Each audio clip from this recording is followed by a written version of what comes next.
मुज़म्मिल अभी तो बने ही हैं, अभी तो हलफ ही उठाया है निगरान वज़ीर आज़म ने, लेकिन आप देखिए कि मेंगल साहब का ख़त पहले आ जाता है और उसके साथ साथ पाकिस्तान पीपल्स पार्टी में भी आप देखिए खुर्शीद शाह साहब की बात हो।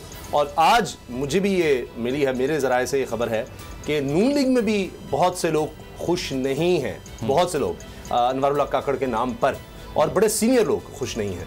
तो ये जो बात हमने जहाँ से शुरू की थी कि जी सारे इकट्ठे हों, ये तो विद इन पार्टीज इस वक्त ये हो गया है। तो निगरान सेटअप तो अभी से कंट्रोवर्शियल हो गया। मेंगल साहब का जो खत है उसमें जो लैंग्वेज है वो पूरी लैंग्वेज ऑन एयर भी नहीं शायद पढ़ी जा सकती, ऐसी सी बातें उन्होंने कर दी बीच में। देखें, इस पे मेंगल साहब के ख़त के ऊपर राना सनाउल्लाह साहब से जब सवाल हुआ तो उन्होंने कहा कि चूँकि वो सियासी हरीफ हैं उनके, इसीलिए ऐसी बयानबाजी हो रही है और इसीलिए वो मुखालिफत कर रहे हैं।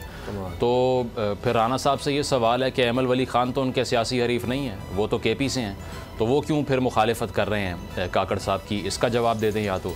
दूसरी बात, राना साहब ने यह कहा कि हमारी प्रेफरेंस ये थी कि छोटे सूबे से हो, और साथ प्रेफरेंस ये भी थी कि बलोच हो। तो शायद उनको इल्म नहीं है कि ये पश्तून ट्राइब से हैं, उनको ये भी नहीं पता। लेकिन ऑब्वियसली जो उनको जो रीज़न वो पेश कर रहे हैं वो हक़ाइक़ से मुनाफी है।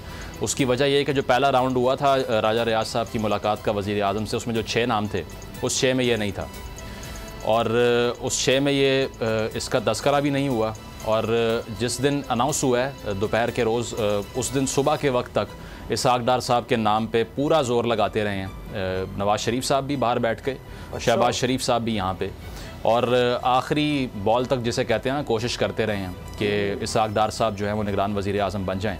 लेकिन बिलाखिर वही होता है जहाँ से कहना चाहिए कि ये लोग पावर ड्रॉ करते हैं, चाहे वो शहबाज शरीफ साहब हो, नवाज़ शरीफ साहब हो। तो नवाज़ शरीफ साहब की वापसी में इस वक्त सबसे बड़ी रुकावट उनके अपने भाई शहबाज शरीफ हैं।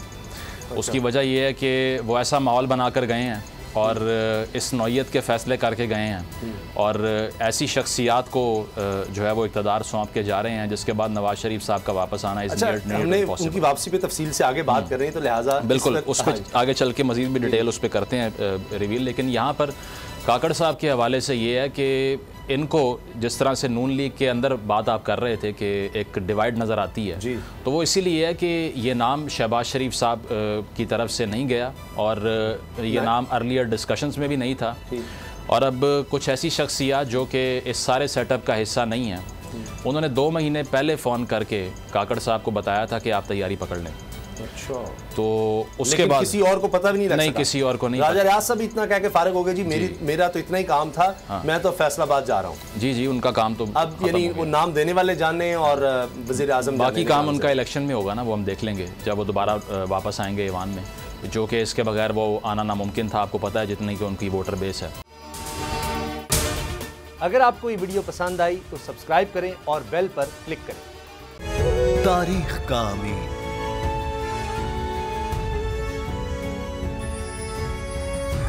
आजादी की अलामत,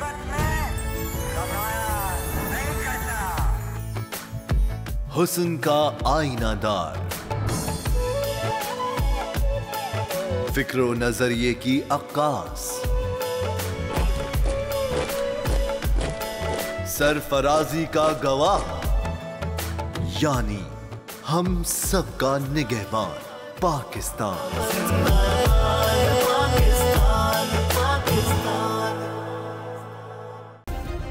सब्सक्राइब करें और बेल दबाएं ताकि कोई खबर रह न जाए।